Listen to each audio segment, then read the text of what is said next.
બોલો ખોડિયાર માત કી જય। હું છું આપનો દોસ્ત મોન્ટુ યોગી।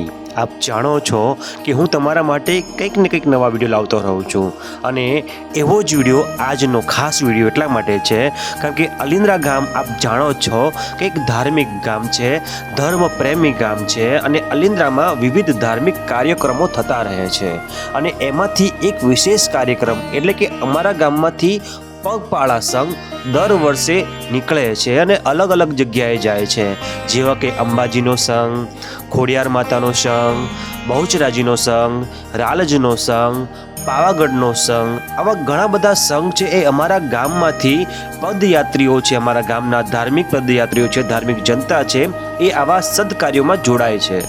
આજે આપ વિડીયોમાં નિહાળી રહ્યા છો આ છે અલિન્દ્રાથી રાજપરાનો એટલે કે ભાવનગરનો ખોડિયાર માતાનો ખૂબ જ સુંદર સંઘ છે। વિડીયોમાં આપ નિહાળી રહ્યા છો સરસ સવારનો સમય છે। અમારા ગામમાં આવેલું શ્રી વહેરાઈ માતાજીનું મંદિર છે, ત્યાંથી જે આ સંઘ છે અત્યારે રવાના થઈ રહ્યો છે।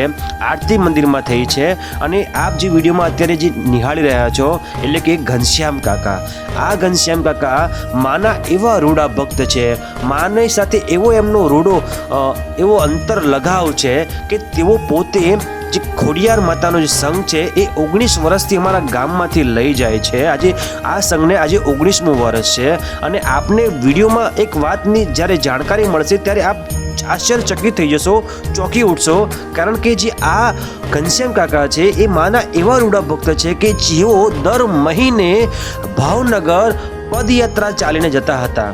આજે લગભગ 129 વખત એ ભાવનગર ચાલતા ગયા છે, દર પૂનમ છે ચાલતા ભરે છે ભાવનગર અમારા ગામથી। તો એક આશ્ચર્યચકિત થાય એવી વાત છે અને એક રેકોર્ડની વાત છે। કોઈ વ્યક્તિ 129 વખત કેવી રીતે ચાલીને જઈ શકે છે, એક મોટો રેકોર્ડ કહેવાય। તો આવો તો આપણે વિડીયો નિહાળીએ અને વિડીયોને બધાને શેર કરીએ અને કમેન્ટમાં લખીએ ખોડિયાર માત કી જય। નમસ્કાર દોસ્તો, અત્યારે તમે જોઈ રહ્યા છો વિડીયોની અંદર અમારા ગામમાંથી દર વર્ષે સંઘ જાય છે। અમારું ગામ છે ધાર્મિક ગામ છે, તમે જાણો છો કે અલગ અલગ સંઘ અમારા ગામમાંથી નીકળતા હોય છે। એમાંથી એક મહત્વપૂર્ણ સંઘ બીજો પણ છે જે અલિન્દ્રાથી રાજપરા જે ભાવનગર ખોડિયાર જે સંઘ છે એ જાય છે। તો તમે જોઈ શકો છો અત્યારે જે સંઘના પદયાત્રીઓ છે બધા અમારા ગામનું જે ભાગોળમાં આવેલું શ્રી વહેરાઈ માતાનું મંદિર છે ત્યાં બધા ભેગા થયા છે, સરસ રથ છે અને આપણે અહીંથી માહિતી લેવાનો પ્રયત્ન કરીશું। તમે અમને જણાવશો કે જે આ સંઘ છે કેટલા વર્ષથી જાય છે અહીંયા આગળ? આ વર્ષ 19મું છે। 19મું વર્ષ છે। તો તમે આ જે સંઘ છે કેટલા દિવસનો હોય છે? 7 દિવસ। 7 દિવસનો સંઘ હોય છે। એમાં તમે જે 7 દિવસના સંઘમાં હોય છે તો આ 19 વર્ષની દરમિયાન સંઘની એપ્રોક્સિમેટ સંખ્યા કેટલી હોય છે દર વર્ષે? 70-80 માણસ। 70-80 માણસોની સંઘની સંખ્યા હોય છે અને તમે તૈયારી તમે દર વર્ષે કરો છો અને આ રીતે જ? આ રીતે જ। અમે એ પણ સાંભળ્યું છે કે તમે કાયમ સંઘમાં તો જાઓ છો, સંઘમાં સેવા કરો, સંઘમાં લોકોને લઈ જાઓ છો, પરંતુ દર મહિને તમે જાઓ છો? હાજી। દર મહિને ચાલીને જાઓ છો યા ચાલે એમ? ચાલીને। દર મહિને ચાલીને જાઓ છો તમે? હવે છેલ્લા 2 વર્ષથી બંધ છે। છેલ્લા 2 વર્ષથી બંધ છે, પણ મેં સાંભળી હતી વાત કે તમે દર મહિને કોણ કોણ જતા ચાલીને? 129 વખત ગયો। હા। ઘણીવાર જુદા માણસો, હું તો હોઉં, ઘણીવાર આ ભાઈ હોય, કોઈ બીજા હોય, ત્રીજા હોય, એમ કરીને તમે 129 વખત ચાલીને ગયા છો ભાવનગર।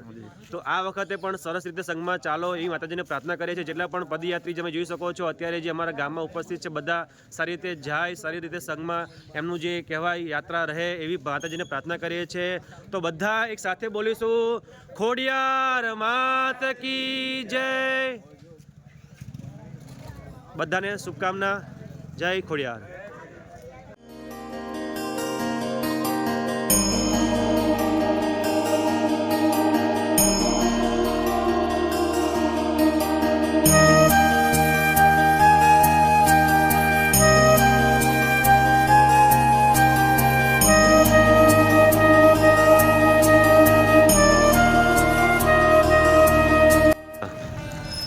તમે સંઘમાં જાઓ છો?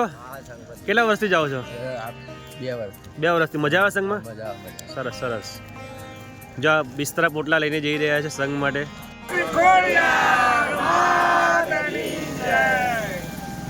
જય ભવાની, જય ખોડિયાર, જય ભવાની, જય ખોડિયાર, જય ભવાની, જય ખોડિયાર, જય ભવાની, જય ખોડિયાર, જય ભવાની, જય ખોડિયાર, જય ભવાની, જય ભવાની, જય ભવાની, જય ખોડિયાર, જય ભવાની।